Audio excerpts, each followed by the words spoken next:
e também da produção literária que cada um deles vai desenvolver. De início até aos anos 30, Teixeira de Pascoais alcançou um certo estatuto de poeta e literado.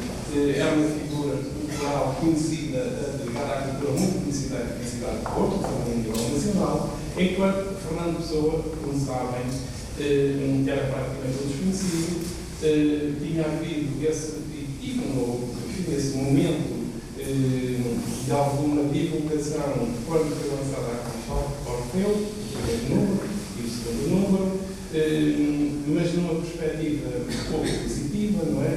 Sobretudo através da crítica que foi feita nos jornais e desigradamente militantes, enfim, dizendo que se tratavam de poetas loucos.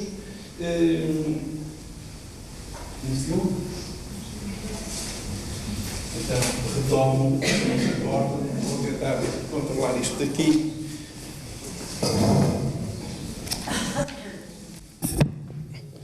Então, estamos praticamente no início desta palestra, ou deste diálogo, se quiserem. Eu não vejo daqui aqui.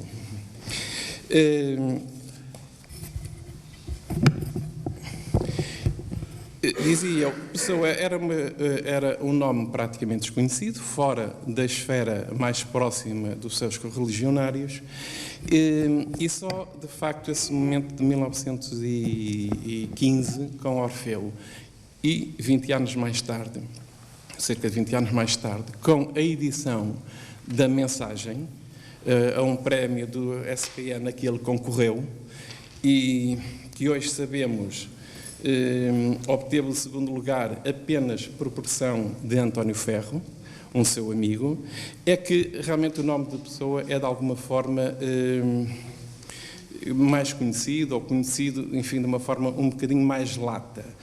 E, de facto, há aqui um paradoxo, não é? Enquanto Pascoais foi conhecido e reconhecido durante 30 anos, Pessoa não o foi tanto, não é? Ou não foi mesmo em alguns círculos, e a partir dos anos 50, fins dos anos 50, anos 60, há uma inversão nesta realidade.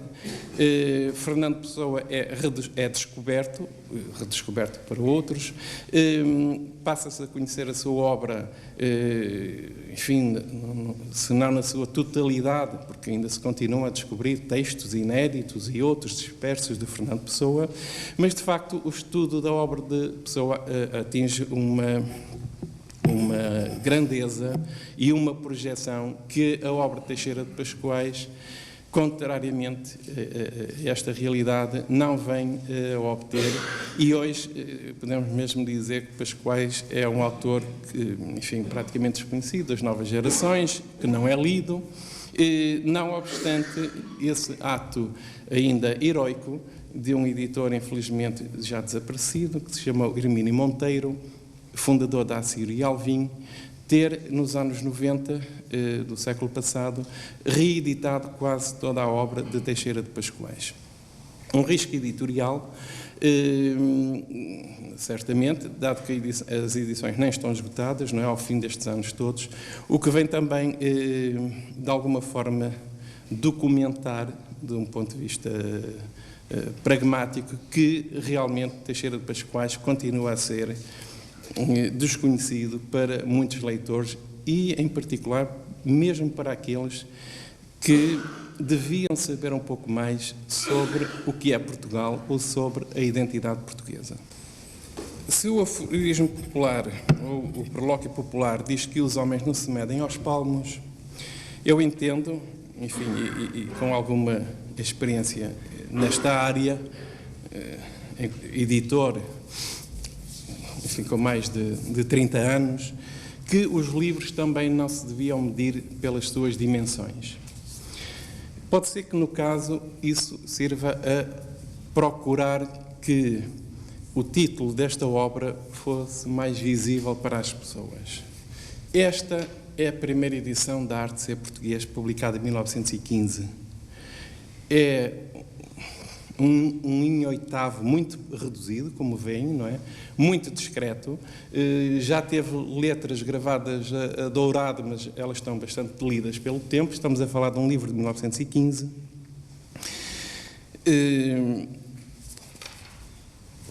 Cuja segunda edição, feita pela Renascença Portuguesa, como disse no início, não é? Cuja segunda edição, também publicada pela Renascença Portuguesa, mas envolvendo já o Anuário do Brasil, que há pouco mostrei aí um catálogo, não é?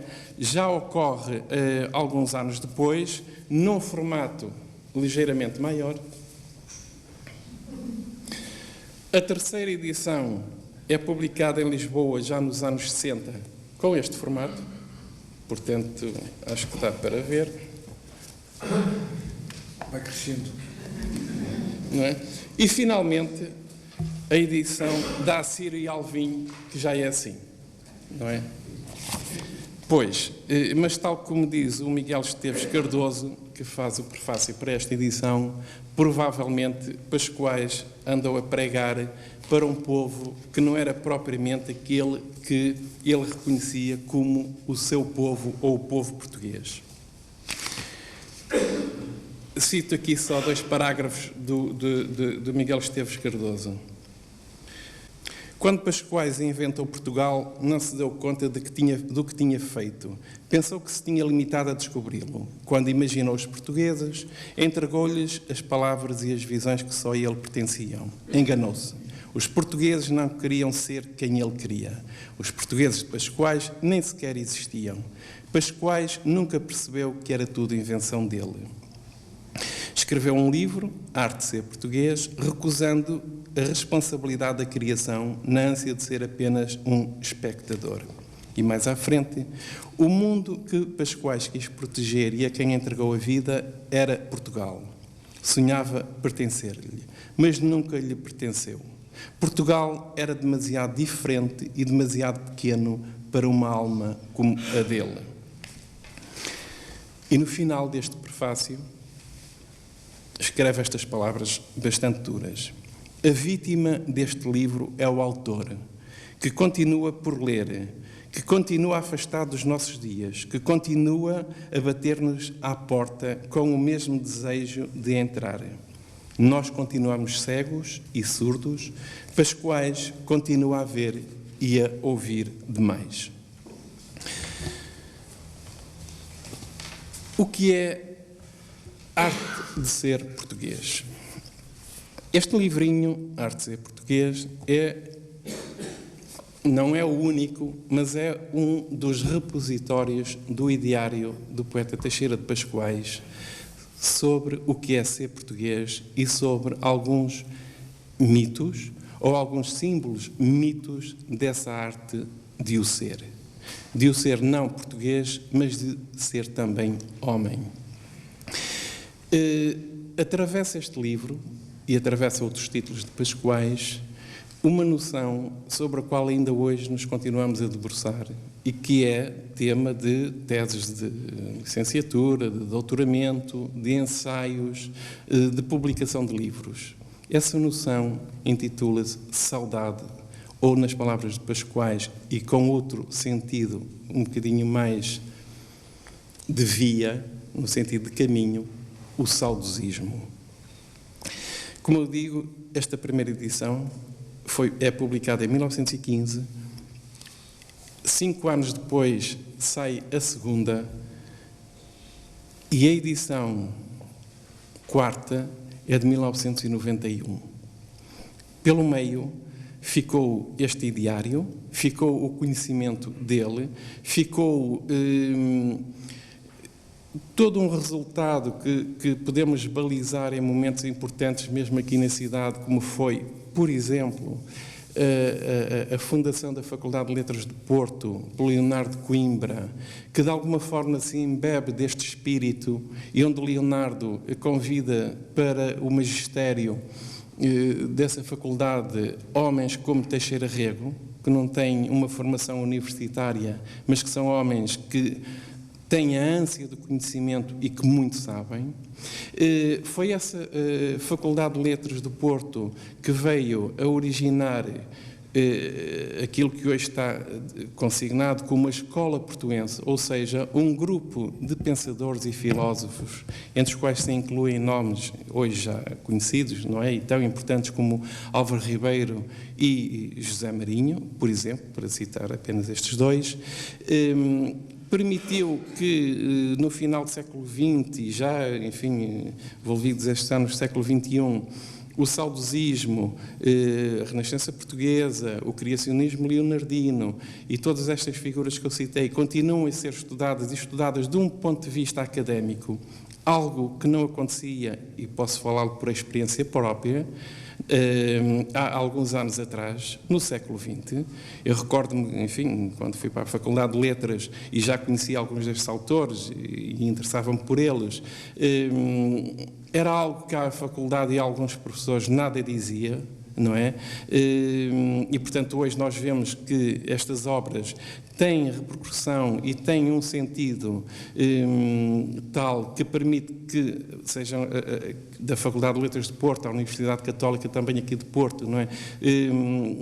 Se organizem colóquios, congressos, se publiquem teses em torno destas temáticas e destas noções.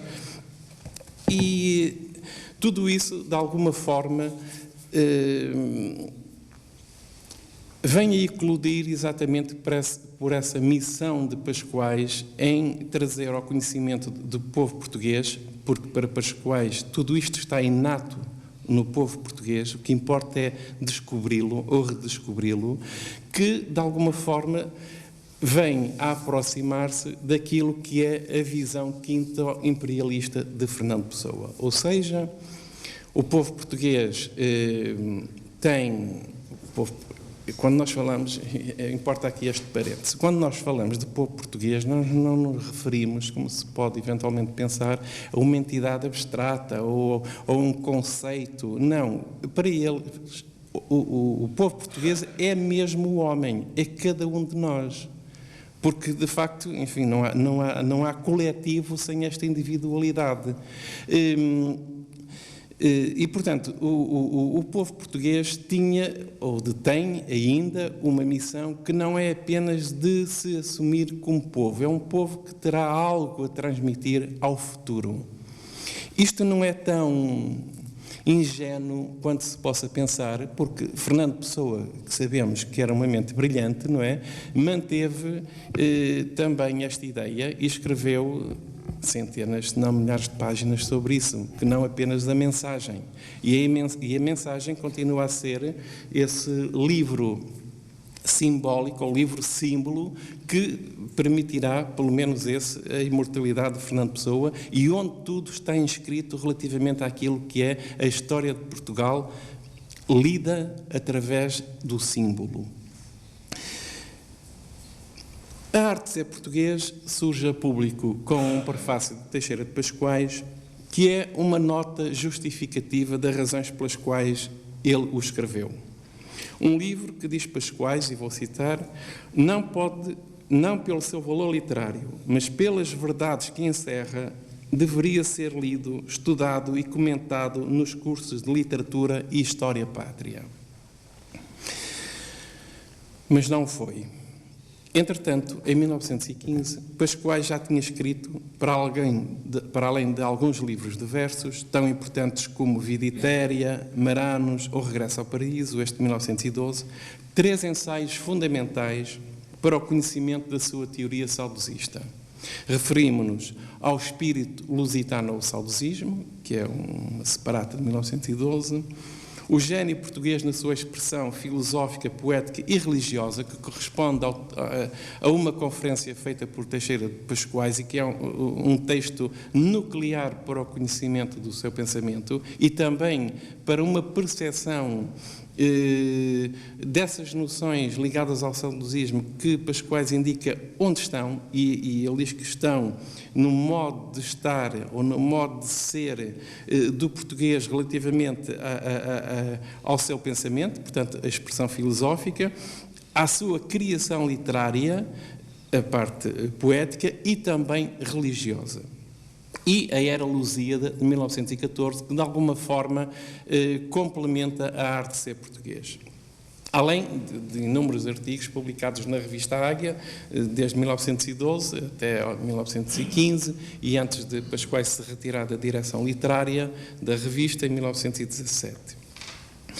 Estamos, pois, no período áureo da Renascença Portuguesa e da revista Águia, do programa, como referi no início, das universidades populares, que vai ser muito importante, onde este conhecimento é transmitido a quem frequenta esses cursos, designadamente os cursos de Jaime Cortesão, Leonardo Coimbra e também, enfim, uma outra conferência de Teixeira Pascoais.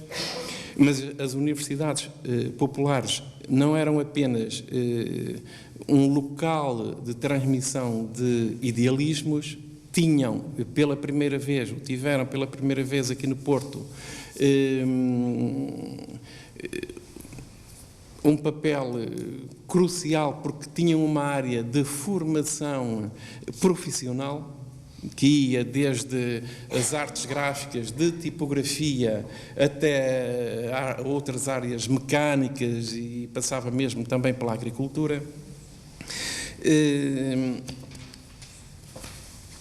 E, de facto, nessa altura, o saudosismo começa a movimentar-se como uma corrente, não só poética. Vamos encontrar mais tarde alguns poetas como Mário Beirão, Augusto Casimiro, etc., que de alguma forma refletem, enfim, essas ideias da saudade e do saudosismo de Pascoais, mas também do ponto de vista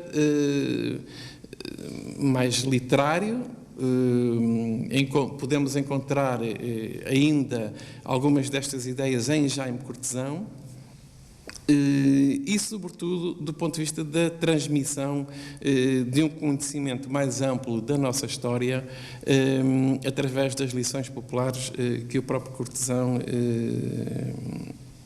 ministrava em lições que depois vieram a ser recolhidas através do Quinzenário Vida Portuguesa, cuja capa há pouco mostrei, e que vem a originar até uma das grandes polémicas dentro do grupo da Renascença Portuguesa entre ele e António Sérgio. A outra polémica é entre Pascoais e António Sérgio.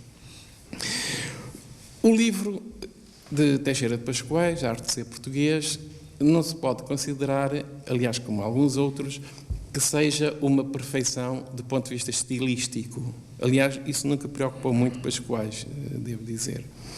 É um livro escrito em 15 dias, em 12 capítulos, cada um deles, ou na sua maior parte, com divisões internas.